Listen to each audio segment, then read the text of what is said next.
Muli na namang naging usap-usapan ang kapuso actor na si Sian Lim sa social media dahil sa naganap na mall show ng latest movie ni Sian na Playtime. Tila kinarama umano ang actor dahil halos walang nanood dito. Sa mga nagkalat na larawan at video ng nasabing mall show ay umani ng samut-saring reactions mula sa netizens dahil tila umano nilangaw ito. Makikita kasing mas marami pang bakanteng monoblock o upuan kaysa sa mga nakaupong tao habang ginaganap ang event ni Sian.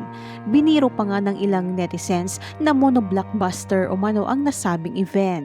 Naobserbahan din ng ilang netizens na hindi rin umano tinao o walang masyadong tao ang premiere night ng pelikula ni Sian na ginanap sa SM North. Naniniwala ang maraming netizens na malaki ang naging factor sa naging kontrobersyal na hiwalayan nila ni Kim Chiu sa nangyaring event. Ayon sa ilan, tila tumatamlay na ang showbiz career ni Sian simula nang magkahiwalay sila ni Kim.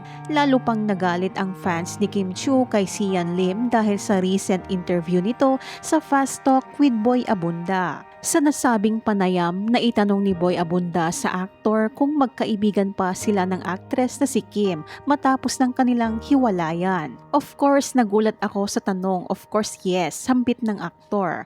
But when that night happened, maayos yung pag-uusap namin. Of course, merong iyakan, but there was that assurance na we went through 12 years, diba? 12 years of our existence, so it has that respect, you know? Nilinaw din ni Sian Lim kay Boy na hindi siya ang nag-initiate ng hiwalayan nila ni Kim. Si Kim umano ang nakipaghiwalay sa kanya.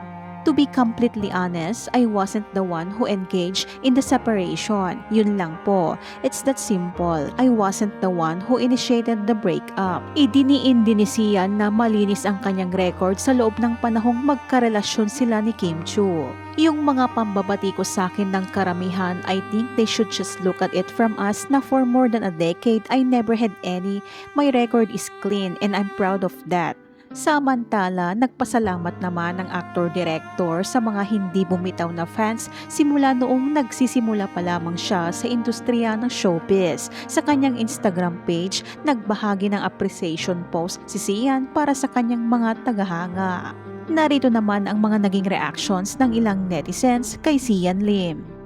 Hahaha, that's what you get sa panloloko kay Kimi. Tama yan, hindi ka naman magaling na actor. Si Iris Lee lang naniwala sa'yo.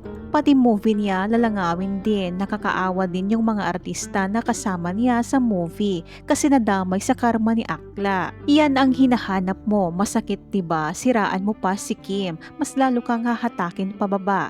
Pati langaw hindi na dumating kasi makikita mo ang daming empty chairs. Baka ayaw din ng langaw masama sa karma. Gumaya siya kay Gerald para maging mabait ang Kim Pao fans sa kanya. But it's too late Sian. Marami ka nang nasabi.